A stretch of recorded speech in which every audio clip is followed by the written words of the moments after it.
After 8 long years, the wait is finally over for Hollow Knight's Silksong, and the new wait has begun for people to figure out where everything is in it, because even after scouring the internet to suckle on the collective knowledge of the player base, I'm stuck at 98% completion, missing a couple collectibles, 6 journal entries, and at least 3 secret bosses based on my memento count, but I finished Act 3, so I am effectively done story-wise. Team Cherry didn't send out review codes, which means none of the review conglomerates had prior time to learn anything about this game, which means we're all out here flying blind and all the shitty YouTubers are posting all bosses in Silksong videos that only have half the goddamn bosses in them. That's my own personal struggle as a boss ranker trying to boss rank, though, but it also exacerbates an issue Silksong has that is worse than it was in the original Hollow Knight, which is the futility of hunch-based exploration. Whenever I thought I had an inkling of where to go for some cryptic side quest or secret, I was wrong, probably 70% of the time, and maybe that's a skill issue, but the amount of time it wastes to be incorrect is obscene. This game has 28 mappable areas with only 16 fast travel stations, which means half the time the place you're wandering to is extremely far away from quick transportation, and you need to traverse 75% of one area just to get to the area you're trying to be in, and then traverse half of that area to get to your actual destination, just to figure out it's the wrong place, now you gotta go all the way back.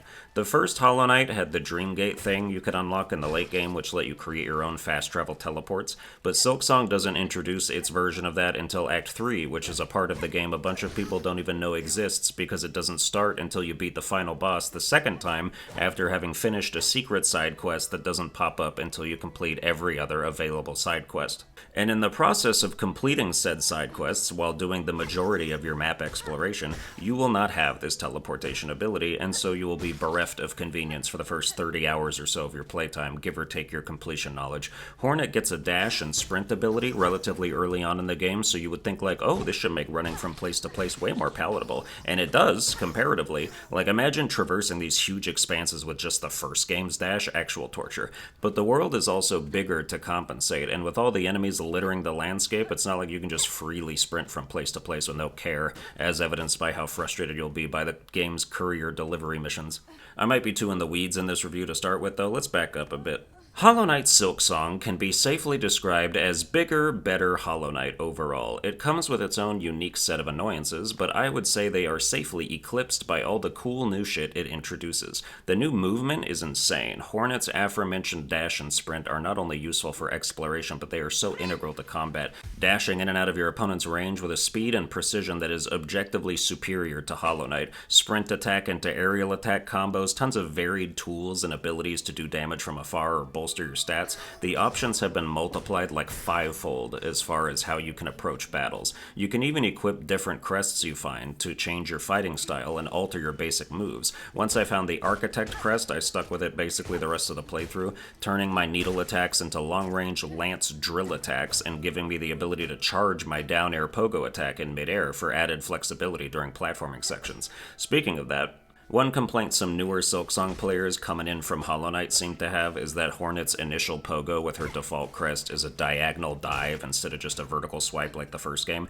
and while it does take some getting used to, I think it's actually more fun. The Architect crest also has a diagonal pogo that borders on horizontal, and it's one of my favorites. That said, if you hate it and would rather just play Silksong exactly how you played Hollow Knight, you can get the Wanderer crest early on, which changes your moveset to basically a copy of that, with Quick Slash built in at the cost of a bit less range. I may have started this review off with a complaint I had, but it doesn't mean I agree with other common complaints I've heard. Another of which being the fact that a bunch of enemies can do 2 masks of damage right out of the gate, instead of that being a mostly endgame thing the way it was in Hollow Knight. It's being exaggerated a bit. It's not like every enemy does that, mostly just the bigger ones who have moves where it makes sense, like if a giant bug crashes the fuck into you, or if a medium bug swings a big weapon. This is also a necessary part of the game's balance, since they vastly increased Hornet's ability to heal. She only has to land like 6 attacks to gain enough silk, and then she can press circle once to quickly heal 3 full masks, even in mid-air, which is a game changer.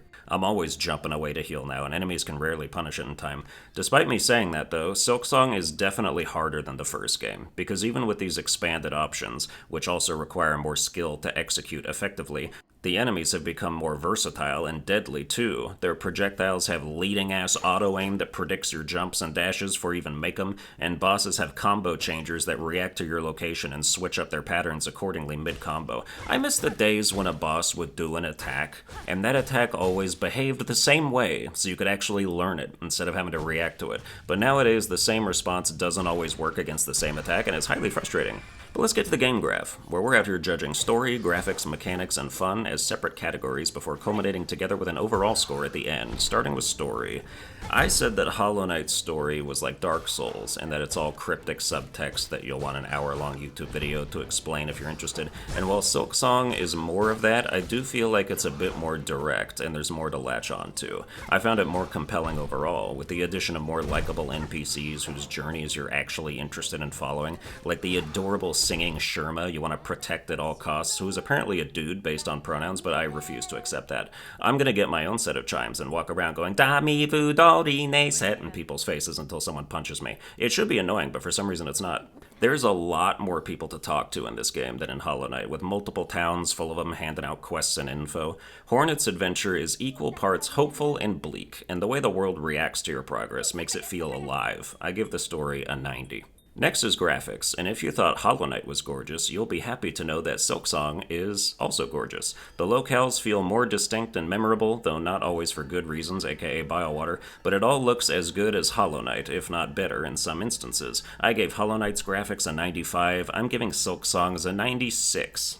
Then we have mechanics. If you are someone who does not like Hollow Knight, this game will not change that. It carries over many of the things some people didn't like about that game, and in fact fixes none of my most prominent issues in particular, arguably making some of them worse. The double jump is still laggy, and will still get you hit by things you shouldn't have been hit by because you pressed X long before you still landed on those spikes or that enemy. The mapping system is the same, but worse because the economy is so strangled that you often won't even have the currency required to purchase them at the time you find the new cartographer, because only half the enemies in the game even drop said currency, while the rest drop a different one that's only used in tool crafting. Also, in lieu of charm slots, each crest you equip has different color-coded crest slots, where the color denotes the type of tool to be slotted in, and you guessed it, there's still a compass tool required to have you show up on the map, and you have to waste a slot to equip something so fucking mandatory it should have been baked in without a second thought. Contact damage has been made even more egregious now that most bosses do 2 masks of damage for the crime of you running into their toenail while they're stunned. Contact damage when an enemy is not in the process of attacking should be lowered back down to 1 mask in all scenarios, and that's such a no-brainer that it boggles the mind. But the additional mechanics that have been added are all super cool. All the new traversal abilities, the tools, the crests, the quests and bounty boards, they all go a long way to making Silksong feel like an upgraded Hollow Knight, to the point where it might no longer be the same to go back and play that. You know you'll miss that sprint, at the very least, and the ledge climb. The movement is so improved, it's crazy. I don't want to go back. It's tough because it adds so many improvements while making its weaknesses even worse. So since I gave the original Hollow Knight a 90 in mechanics, I think I need to give Silksong a 92. We really can't jump up or down by 5s for some of these. I gotta break out the specific numbers. Now we have fun. Is Silksong fun? At times, it's a blast worthy of all the hype it generated over the years, and at times you're like, oh yeah, this is still Hollow Knight alright. Silksong is like if chemotherapy had a 100% success rate. It will cure your cancer, but it will fuck you up. It feels like with some of the challenges, they just wanted to one-up themselves on the difficulty with no consideration given to how insanely annoying that would be. Like, if you thought the flower delivery thing from the first Hollow Knight was even mildly tough, don't worry, there are several worse variations of that in Silksong, including one where time is a factor, and you can't pre-kill all the enemies to help out because most of them respawn between areas. Silksong also has the single worst runback in Hollow Knight history, where you have to traverse a third of biowater, full of some of the most annoying enemies in the game, hampering already tough platforming sections, just to get to a boss that doesn't even appear until you beat a gauntlet of, again, possibly the most annoying enemies in the game, who he also spawns in repeatedly during the actual boss encounter, while he mindlessly runs into you like Grey Prince Zote, doing 2 undeserved massive contact damage while knocking you into maggot water that prevents you from healing until you waste a heal cleansing yourself. The 45 minutes I spent on this section made me so mad, I said out loud, this game is trash. And I never say that about games I know are good. I'll disparage mechanics and talk shit about circumstances, but I would never utter a blanket statement like that, but it brought it out of me like a vindictive demon. Anyway, Silksong is not trash, but it certainly wants to make you feel that way at many junctions. When you know where to go and how to get there, Silksong fires on all cylinders, and it's the most fun I've had with any game this year. But when you're scratching your head and nobody online knows the answers to your questions because you've been streaming it for 14 hours a day since launch, it's a nightmare of ignorance. I know with all my heart and soul that the second playthrough of this game will be infinitely more fun than the first, so I'm going to split the difference and give fun a 90. And now for the overall score, which is not an aggregate of previous scores because some things are weighted differently, especially in this case. I gave the original Hollow Knight a 94, and that was its complete edition with all the updates and stuff. This is base level Silksong, which already has more content than Hollow Knight Voidheart Edition, with more content planned for the future. And if I told you that I thought Silksong isn't better than Hollow Knight, I would be lying. Therefore, I have to give Silksong a 96. When you go back and replay this game in a couple years, you're going to be like, holy shit, this was transcendent. And you're going to forget all about your navigational troubles and your skill issues the same way I did when I reviewed the first game after like my third playthrough. Silksong is a legend, and it will endure. But that's going to do it for this review. I hope you enjoyed it. If you did, you can like, share, and subscribe. Watch all my other videos with the crest of the beast like Marianne, and I'll see you guys next time.